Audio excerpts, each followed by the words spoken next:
Fala pessoal, eu sou o Guilherme, ele é o Gabriel e nós vamos falar da nova web app resiliente offline com Gatsby, React e Relay que fizemos aqui na Vertex.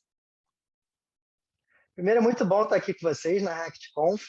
Eu sou o Guilherme Bruzzi, também conhecido mais como só Bruzzi, @Guilherme Bruzzi no Twitter, Guilherme Bruzzi também no LinkedIn, GitHub, qualquer rede social. Se apresenta aí, Gabriel. E aí, pessoal, tudo bem? Aqui é o Gabriel Takashi Katakura, o pessoal me chama mais de Japa. Vocês podem me encontrar no Twitter com GT Katakura e também tem o link ali para o LinkedIn, só marcar lá. Legal. E falando um pouco rápido da agenda aqui da Talk, vamos fazer uma breve introdução do problema, falar de desafios como extensibilidade, resiliência offline, performance e qualidade de front, complexidade do desenvolvimento e deploy o workflow de produção dessa nossa nova solução. Então, iniciando falando do problema, né, que a gente quis atacar. Temos duas apps hoje principais de lojas físicas na Vertex. O Vertex In-Store, que é uma app que a gente já tinha, e uma nova que a Vertex comprou, que é o Vertex Endeavor, que é uma solução para vendedores. Quisemos juntar tudo em uma super app só, ou seja, um único aplicativo que juntasse todas as features que um vendedor precisa para operar a loja física, junto com outras que nós queremos implementar, como controle de fluxo de caixa, receber encomenda, assim como plugins de parceiros, customização de cada cliente Vertex que queira novas páginas, novas features para ele implementar a equipe de engenharia dele. E nós queríamos, desde o início, que a app fosse resiliente offline, assim como algumas outras features, e queríamos, desde o início, que as equipes, os múltiplos squads da Vertex Loja Física trabalhassem na mesma codebase, ou seja, juntar todo mundo que trabalha em loja física numa única solução, numa única codebase. São mais de 20 desenvolvedores tendo que trabalhar junto. E aí surgiu essa ideia de nova app, que é o novo In-Store, Vertex In-Store que a gente está chamando, onde a gente vai reaproveitar cascas nativas que a gente fala, que são a parte em React Native e Electron, que hoje a gente está implementando, onde é 5% do código, mas 95% do código é uma implementação web, ou seja, um React na web para valer, onde o React Native e o Electron englobam uma WebView carregando essa parte web. O que tem na parte nativa no React Native e no Electron? Tem a casca para você botar nas lojas do Android, iOS e Windows o aplicativo em si, e também features nativas que a gente precisa em loja física. Por exemplo, o vendedor precisa vender, então ele precisa conectar com uma máquina de pagamentos, ele precisa bipar, precisa usar câmera, bips, precisa imprimir, no caso do Windows, faturas e tal, então precisa de integração com a impressora. Isso a gente usa as camadas nativas e a gente disponibiliza o web e eventos para isso. Mas a gente pensou numa nova abordagem para a parte web, onde tem 95% do código, onde é toda a parte front que o vendedor usa. E o processo que a gente vai fazer essa parte web do zero, essa parte que hoje é em React, foi a gente dedicar um trimestre inteiro para ficar fazendo provas de conceito, POCs, para simplificar, comparando tecnologias, e a gente comparou as tecnologias tomando alguns critérios. Um deles é pensar na comunidade em volta e quem usa e mantém essas soluções. Outras são decisões que deram certo nos outros dois apps que a gente quis juntar, né? Inclusive, usar o Cypress e o Redux, por exemplo, em algumas libs.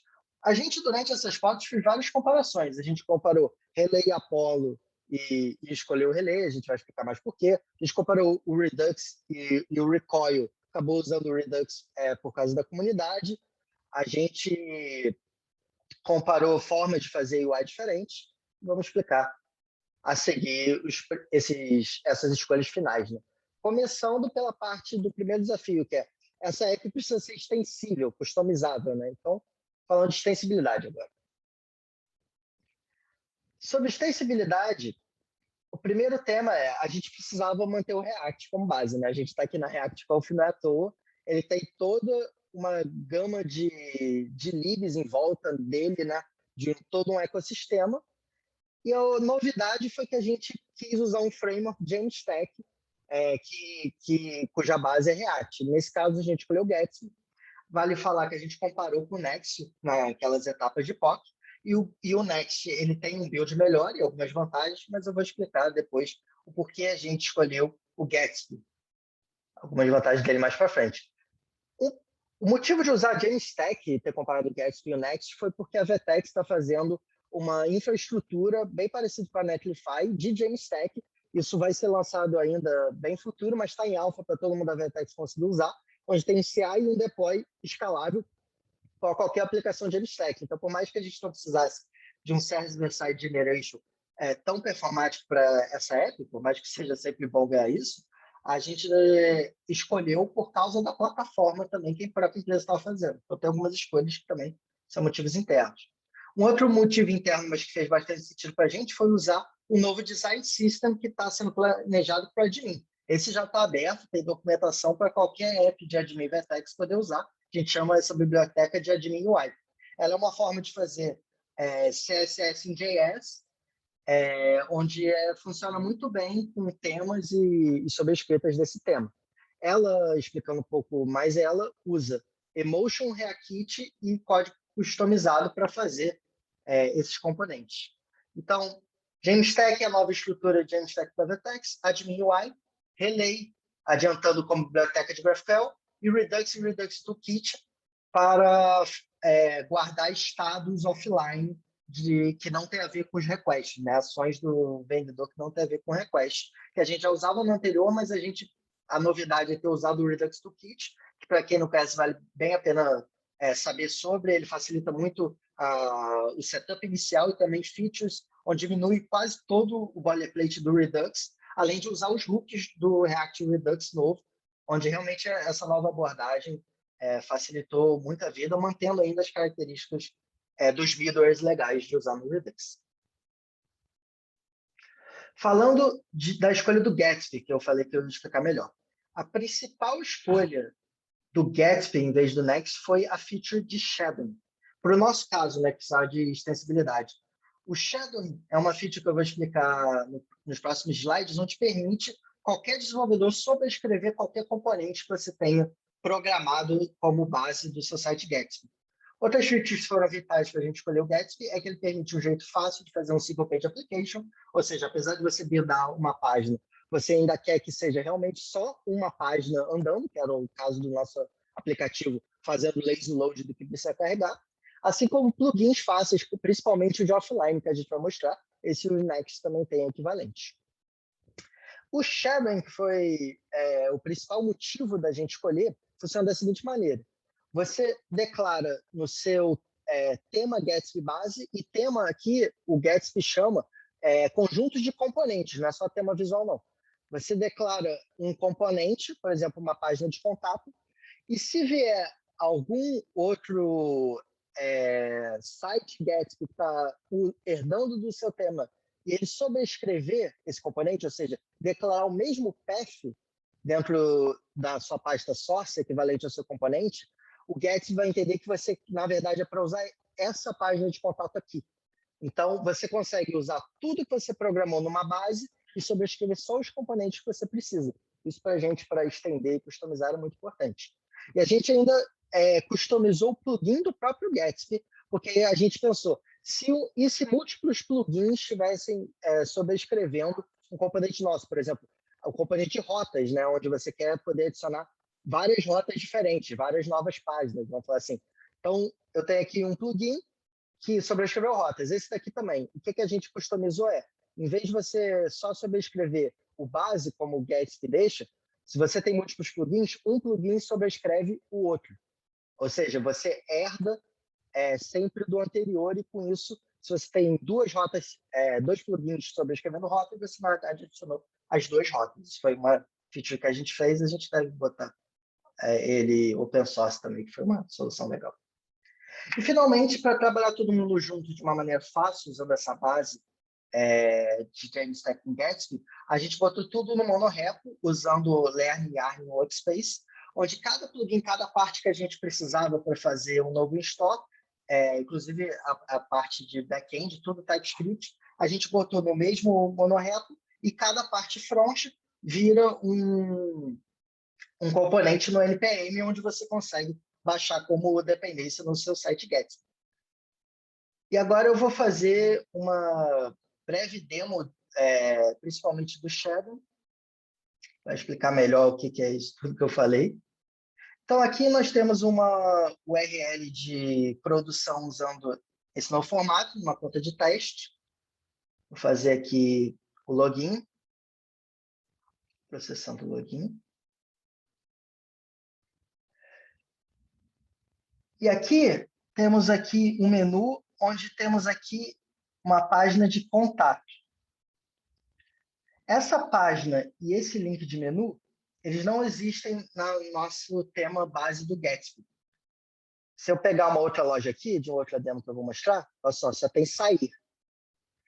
Para adicionar esse contato e essa rota aqui de contato e esse componente aqui que mostra uma página de contato customizado, a gente usou o shading.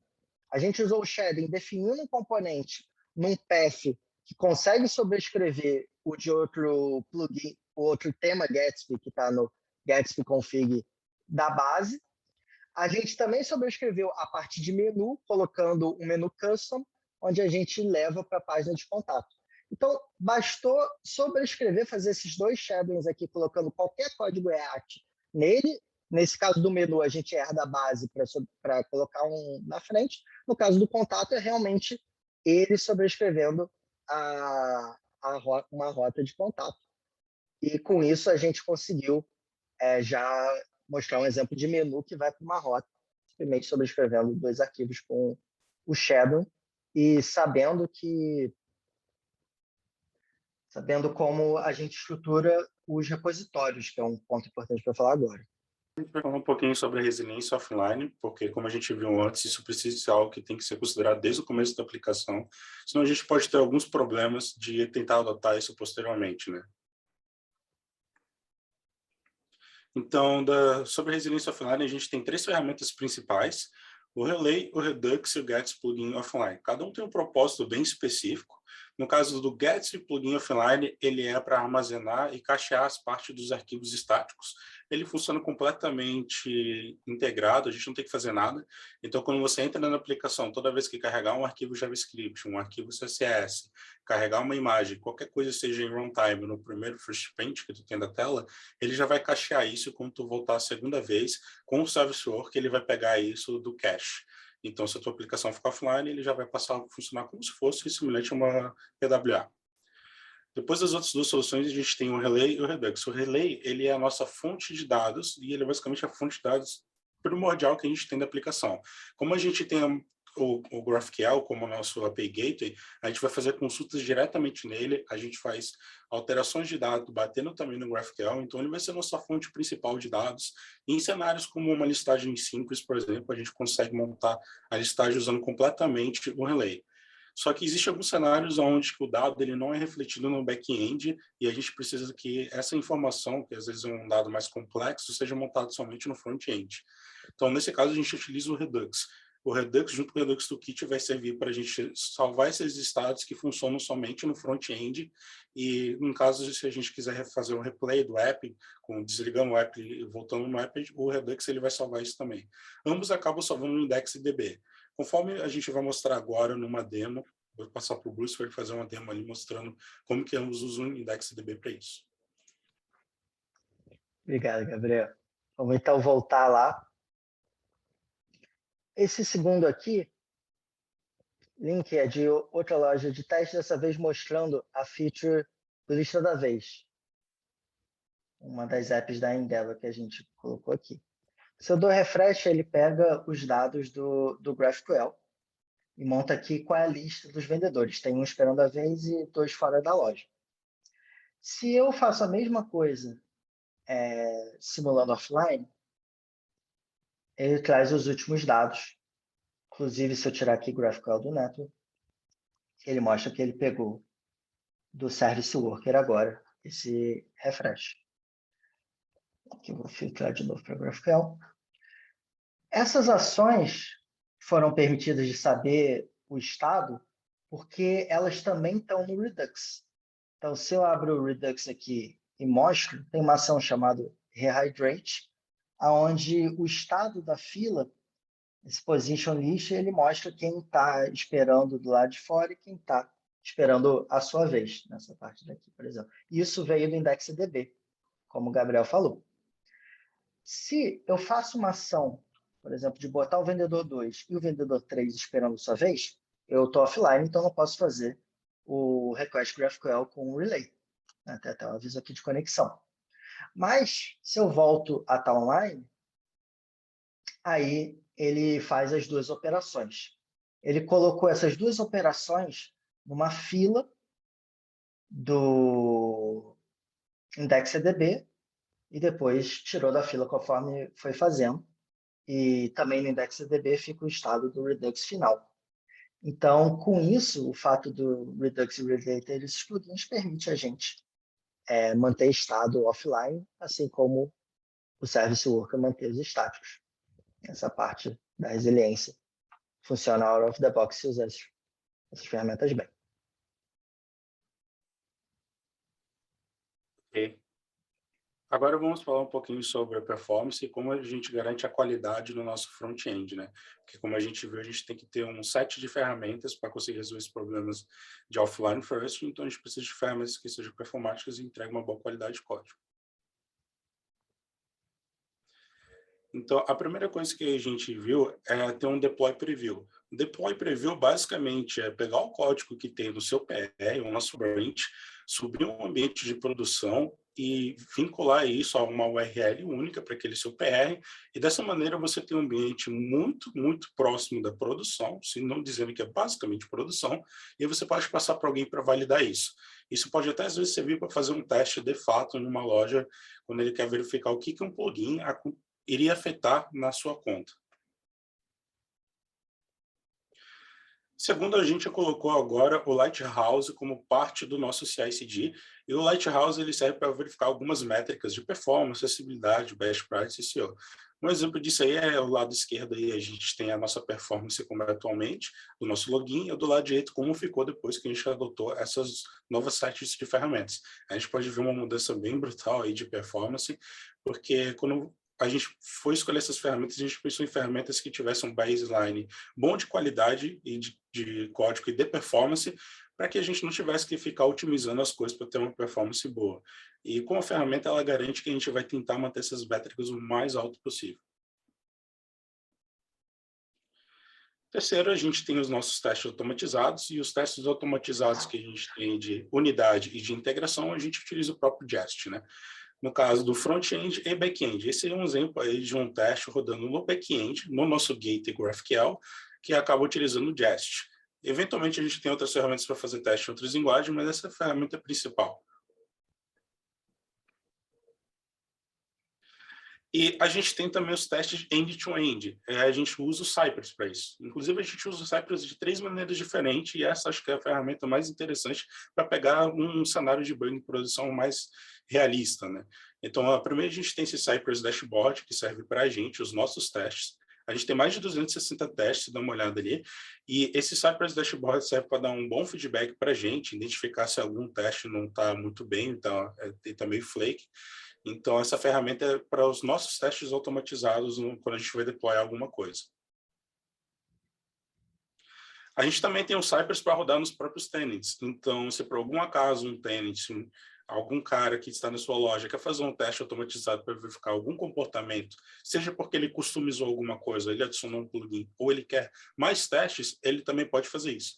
E ele não precisa configurar nada, basta a gente já dá no nosso template uma pasta Cypress, e basta ele escrever códigos e ele já vai ter isso de graça.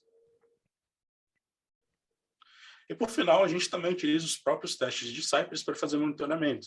Então, a gente pega os nossos Cypress e rola em uma conta de QA, e a gente deixa isso rodando ali de tempos em tempos, e isso, como está batendo em produção, a gente consegue identificar se a gente tem alguma estabilidade no sistema, como, por exemplo, ali tem o cenário de venda, que acabou dando algum erro. Pode ter sido alguma pequena estabilidade no sistema, ou pode, de fato, alguma coisa ter caído. Então, ele serve como um monitoramento real-time para a gente em produção.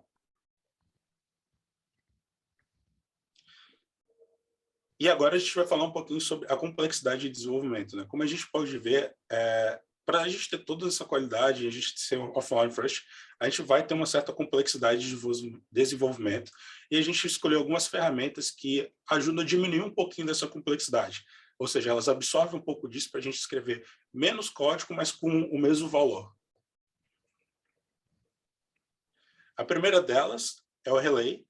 Já que a maioria dos nossos dados eles estão no GraphQL, o Relay, que é um data fetching focado para GraphQL, é uma ferramenta ideal para isso. Principalmente porque o Relay entrega alguns padrões já de como você montar a API.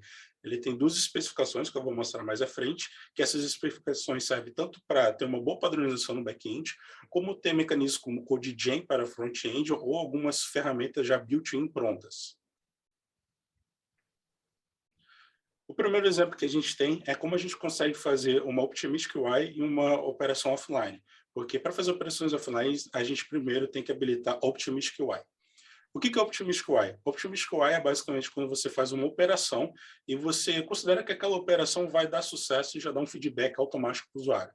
Quais são os exemplos disso? Por exemplo, eu tenho uma loja que eu quero mudar de categoria e a gente sabe que a validação de regra de negócio faz com que os funcionários de, sei lá, 5% deles vão falhar.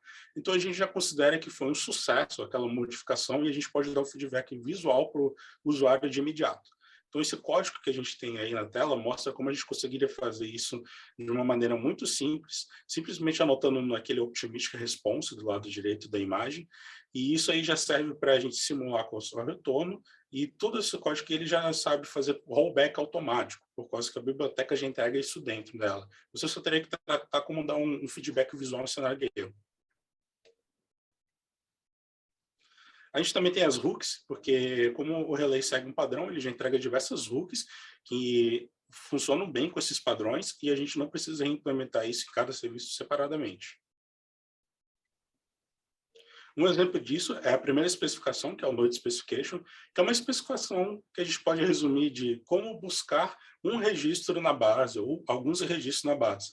A gente denota que os nossos tipos eles são do tipo Node, e fazendo isso a gente tem a query Node e a query Nodes, que pode pedir um nó, um registro da base, um ID ou IDs específicos, e a gente tem toda a integração com o ferramental. Então, ali na query da esquerda, a gente tem o que a gente chama de diretiva, que é aquele @refactable, e essa é uma diretiva que integra com essa especificação. Então, ele já gera uma query automaticamente para a gente, que está do lado direito, aquela query store list contract resume.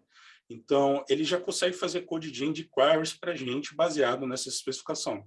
Então, não tem que implementar nada no back-end. Pô, preciso fazer agora uma consulta com um registro específico. Se eu já não tenho que é um Node, eu já tenho isso disponível no back-end, uma query para isso, e no front-end, componentes para fazer esses refetches individuais. Pode voltar um? O terceiro aqui é a especificação de connections. A Connection Specification é basicamente para paginação, só que ele segue um padrão chamado Cursor Based, que é baseado em cursores. E essa é uma especificação que ajuda muito, porque ela trata alguns problemas de consistência visuais, quando você tem uma página número 1, 2, e alguém, por exemplo, começa a registrar alguma coisa, escolhe alguma coisa da página 2 enquanto você está mexendo nela, né? Então, ela trata alguns desses cenários e também um modelo mais performático de consultar no banco, em vez de usar offset e pular, por exemplo, preciso dizer, vou pular 50 registros para ir para a próxima página, e você disse, não, é depois do registro número 51, o que para bancos é muito mais performático. E a gente também tem lint, né? Se a gente pensar como é o pipeline inteiro de liberar uma nova modificação no nosso back-end, a gente está fazendo uma modificação no back-end de um campo, adicionando um campo, removendo, em cenários de remover campo e de alterar o nome de um campo ou de um tipo de dado, isso pode quebrar as nossas telas, certo? Então, a gente tem o primeiro nível de validação, que é a gente busca esses dados novos do back-end, fazendo só uma linha de comando para atualizar o nosso esquema local. Ele vai notificar a gente aonde que a query quebrou, dizendo, por exemplo, a gente não tem esse campo URI, na verdade, a gente só tem um campo URL. Então, você vai lá e mexe e faz a alteração para qual é o campo correto. Depois você tem um CodeGen de TypeScript, que ele vai gerar os types sozinhos, como está naquele use environment anotado ali, aquilo ali, na verdade, é um type gerado. Então, ele vai regerar o type com esse novo campo, e aí, se algum lugar está usando o campo antigo, ele também vai quebrar e te avisar. Então, a pipeline inteira, a gente tem ferramenta para avisar desde a base da API até o código onde vai quebrar. E agora, falando da segunda ferramenta que a gente escolheu para diminuir um pouco de complexidade, é o GraphQL Federation. Basicamente, o GraphQL Federation é uma especificação de como a gente pode escrever uma API Gateway de forma distribuída onde cada API delas vai ser em GraphQL e eles vão se juntar de uma maneira que você não precisa hard-coders fazer isso no gateway. E de uma maneira também que cada um consegue comunicar um com o outro sem ter conhecimento específico do serviço. Nesse exemplo ali, eu tenho as duas primeiras caixas aqui, o Endeavor Web e o Endeavor Beanie, que são em Ruby, e os últimos dois é o PicApp e o Store Checkout GraphQL, que são em Node. Hoje eu sei que tem já implementações prontas, com uma especificação que pode ser implementada em qualquer linguagem hoje é em Ruby, Node e C#, eu sei que elas têm prontas. E o que a gente pode fazer? A gente tem o Endeavor Web, ele pode definir, por exemplo, uma loja. E essa loja ela pode ser complementada por qualquer outro serviço, mas outro serviço não precisa conhecer o Endeavor Web especificamente. O outro serviço só vai dizer, olha, eu quero botar um contrato financeiro, que seria no caso Endeavor Beanie, na loja. Se a loja está em Endeavor Web ou não, isso não importa. Isso é muito bom, por quê? Porque eu posso quebrar o Endeavor Web em 2 serviços à minha vontade. E isso não vai necessitar mexer em todos os serviços. Aí aqui só um exemplo de como funcionaria isso. A gente tem uma query aí que ela bate em 2 serviços. Ela bate tanto no Endeavor M e no Endeavor Beanie. O que essa query faz? Ela pede as 3 primeiras lojas e os 3 primeiros contratos. Então, as 3 primeiras lojas batem no Endeavor Web e os 3 primeiros contratos batem no Endeavor Beanie. Só que eu também consigo pedir, ao mesmo tempo dos 3 primeiras lojas, o contrato vinculado a elas. Isso é completamente transparente para o front-end. O legal disso é que, como a gente tem o exemplo na esquerda, ela consegue paralisar a request e fazer batch automaticamente. Isso é automático, isso ali é autogerado, inclusive aquele query plane. Então, essa ferramenta ela entrega uma boa baseline de qualidade também para a gente em performance.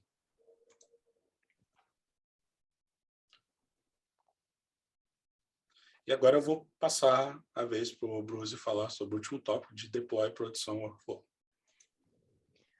Legal, Gabriel, obrigado. E sobre deploy e produção workflow é como é que a gente faz toda a parte de front dessa web, de fato, para produção, né? Qual o pipeline?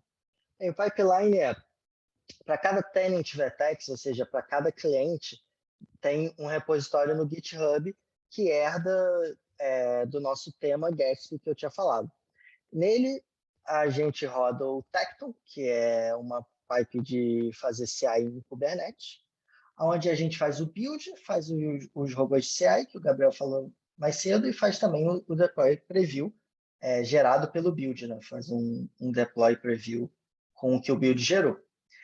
Entre os builds, ou seja, cada nova versão, a gente cacheia o Node Modules anterior. Se você só mudou um único detalhe, provavelmente o build consegue ser muito mais rápido se você tiver um Node Modules anterior. A gente usa as S3 da AWS para cachear. Quando o build está pronto, o deploy para fazer tanto deploy preview quanto para fazer a produção vai para o EFS Storage da AWS. Ele é um storage elástico, né? Onde ele permite symlinks que nem um file system normal. Isso é interessante porque cada nova versão, 1, 2 e 3, podem ter arquivos em comuns, né? Você pode ter mudado um arquivo CSS, um componente. E se eles têm arquivos em comuns, a gente vai conseguir aproveitar storage, porque a gente gera um hash dos arquivos e cada versão só faz o symlink com os arquivos recheados que precisa. Então, se uma versão só mudou um arquivo, ocupou só o espaço desse novo arquivo no storage. Então, esse é o pipe de build e deploy, né? O deploy é colocar os estáticos aqui na EFS. Servir em produção começa tanto do deploy preview quanto da web app produção, a URL final, que está no browser, né? Pedindo o arquivo para receber a web app do Gatsby. Ela pede para uma CDN, que a gente hoje usa o AWS CloudFront, para permitir cachear, né, multi-region. E quando não tem o cache, pede para uma aplicação em Kubernetes nossas, que usa o Knative, que é para coordenar pods estilo Heroku, onde cada pod desse roda o Nginx, onde ele serve os estáticos do FS, assim como qualquer proxy. Então, se você quiser um proxy de algum request, você pode botar a sua regra no Nginx. Então, cada tenant nosso, a gente pode ter regra de customizado de Nginx sem precisar de um serviço novo de proxy.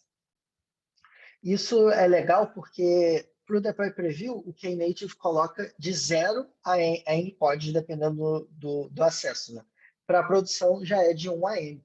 Então, a gente consegue também economizar nos servidores entre deploy preview e produção. Bem parecido com como a Netlify faz também. mas dentro da Vertex. Então, se você quiser conhecer mais sobre a engenharia da Vertex, sempre bom lembrar que em careers.vertex.com nós temos bastante vaga. A gente trabalha bastante com TypeScript, tanto no back quanto no front, tem bastante vaga de front. E somos uma empresa muito interessante, com diversas vantagens, que vale a pena conhecer no site. Uma delas é trabalhar remoto, né, Gabriel?